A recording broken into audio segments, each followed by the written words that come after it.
I'm back. So we just talked about convection currents and how they lead to the creation of biomes on the planet.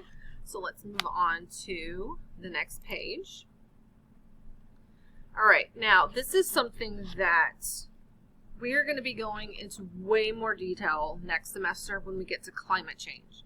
But it's important that you understand what the greenhouse effect is, because it does contribute to energy retention and temperature changes on the planet. Okay, now if I were to ask you guys, what is a greenhouse? What does a greenhouse do? You're probably going to tell me that it's a location where you grow plants and it's hot because it traps energy from the sun, and you would be correct. Now, the Earth has what we call the natural greenhouse effect. The Earth has always been able to trap the right amount of heat in order to keep our planet at the correct temperature. Where we're seeing problems is what's called the human-enhanced greenhouse effect, where we are putting additional substances into the atmosphere that are causing climate change. Okay? But again, we'll go into way more detail later on. So let's look at this image right here. So we know that the Earth is covered by the atmosphere. Okay? So let's talk about the natural greenhouse effect.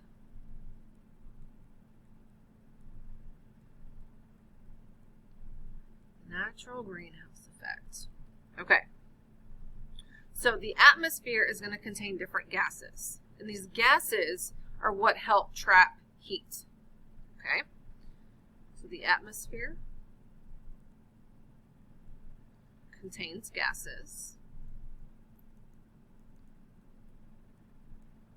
such as water vapor, because water evaporates, right? Nitrogen dioxide, so NO2. Carbon dioxide, which we know happens from the burning of fossil fuels and from cellular respiration, okay? And methane, CH4. Where does methane come from? Methane comes from decomposition of living organisms. But methane, the most of the methane on our planet comes from cow farts. Gross, right? Because of all the livestock farms we need to feed people beef. All right? So, sunlight is allowed to pass through the atmosphere.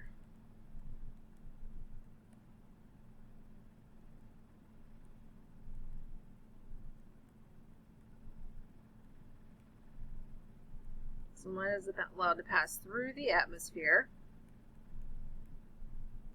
Okay. Some of that energy escapes. So look right here. Some of that energy is bounced back to outer space, which is what we want to have happen. Because if we retain too much heat, it makes the planet too hot, which is what we're seeing with climate change. So some bounces back.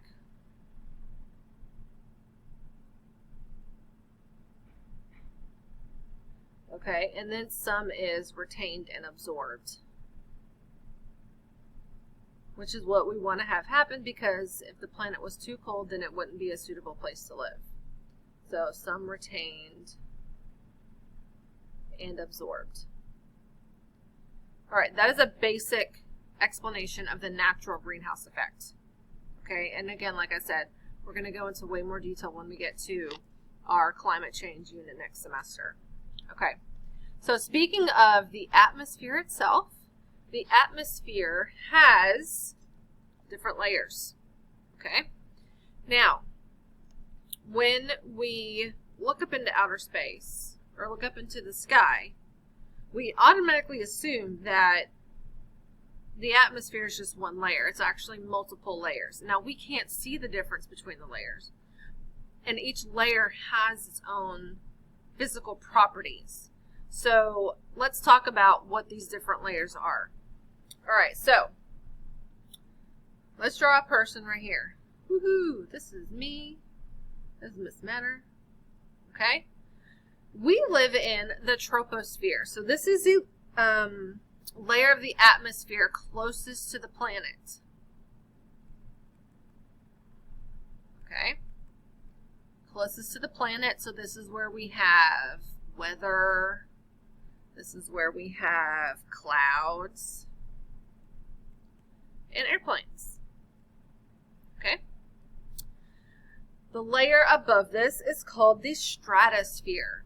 Now the stratosphere contains a very important layer that protects us from UV lights. So if you're thinking of the ozone layer, then you would be correct. Now the ozone layer is also invisible, but I'm going to draw a line here just so we remember that the ozone layer is in the stratosphere. So this contains the ozone layer. Now, I'm going to show you guys a video on a discussion post in the Canvas module about a guy who did a skydive from the stratosphere, and it literally looks like he's in outer space. So you couldn't pay me enough to do that. All right. The next layer is the mesosphere. Now the mesosphere is where, if you see, look at the picture, there's little meteorites here. So this is typically where meteorites burn up. The Earth gets hit by meteorites every single day, but most of them burn up in the mesosphere. All right, the thermosphere. The thermosphere, if you look at therm, this is going to be the hottest layer. Now, why is it the hottest layer? Because we have a higher concentration of gases in the thermosphere. And we know that these gases really like to trap heat. Okay. The thermosphere is also where we see the aurora borealis, or the northern lights. And I'm sure you guys have seen lots of videos with these. They're really, really pretty. All right. Now, the exosphere is our outermost layer, and this is basically where our atmosphere merges with outer space. And this is where we have our satellites. So merges with outer space, and then we have satellites. All right. So those are the layers of the atmosphere. Okay, so we're going to move on to the next page, and we're going to shift gears a little bit and talk about global climates.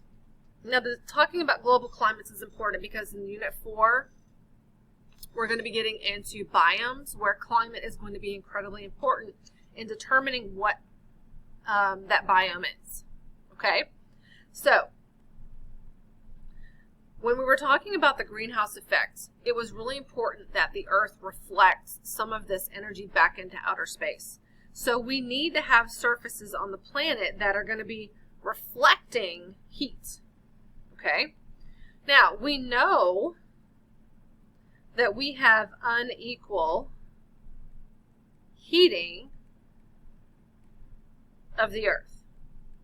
The Earth is not a single flat layer that is just going to absorb or reflect 100% of everything. We have mountains, we have oceans, we have all these different features on our planet that are going to cause absorption and reflection in different levels. So you see right here, we want most light reflected. So most light should be reflected. Okay? Now, there's a problem though. If you look at this picture right here, guys, what component on here shows that reflects the most amount of sunlight? Look at the numbers on here. What reflects the most amount of sunlight? Snow and ice. Okay? What do we know about snow and ice? What's happening right now? Climate change. So what's happening to all that snow and ice? Guess what? It's melting. So more of the sun's energy is causing more energy to be absorbed. Okay? Because that ice is disappearing, more energy is being absorbed from the sun, which is causing our temperatures to go up, which is causing more melting. So it's just a process that continues to feed on itself. Now, this right here is what we call albedo. Albedo is snow or ice that reflects sunlight, and we want to have as much of that as possible, but we got to keep our temperatures low. Okay? All right. So this right here is another picture of, guess what, a convection current.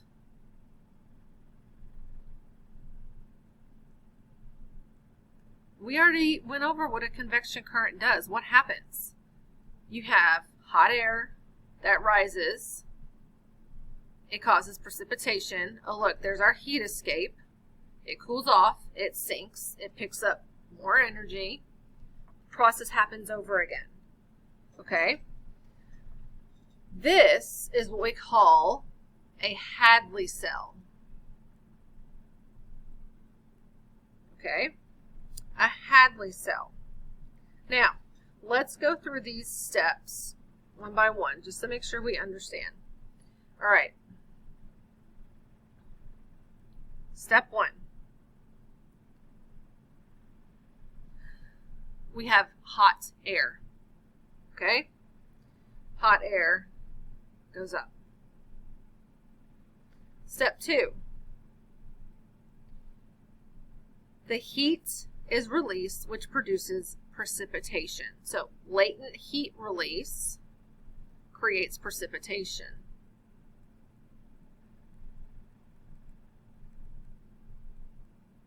Okay.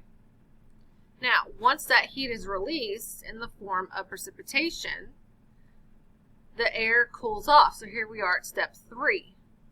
It is now cool, dry air. What do we know about cold air? Guess what? Yeah, it sinks. So in step 4, it sinks all the way to the bottom. So down here is where it's going to pick up heat and moisture again.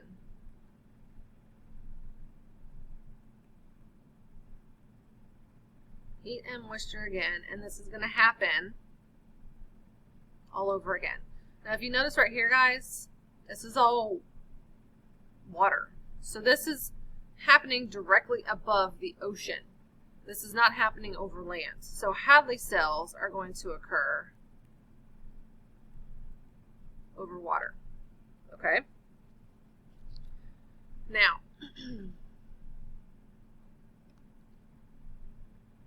I'm going to stop right there because I don't think I have enough time to talk about these last 2 pictures. So I will see you in video 3.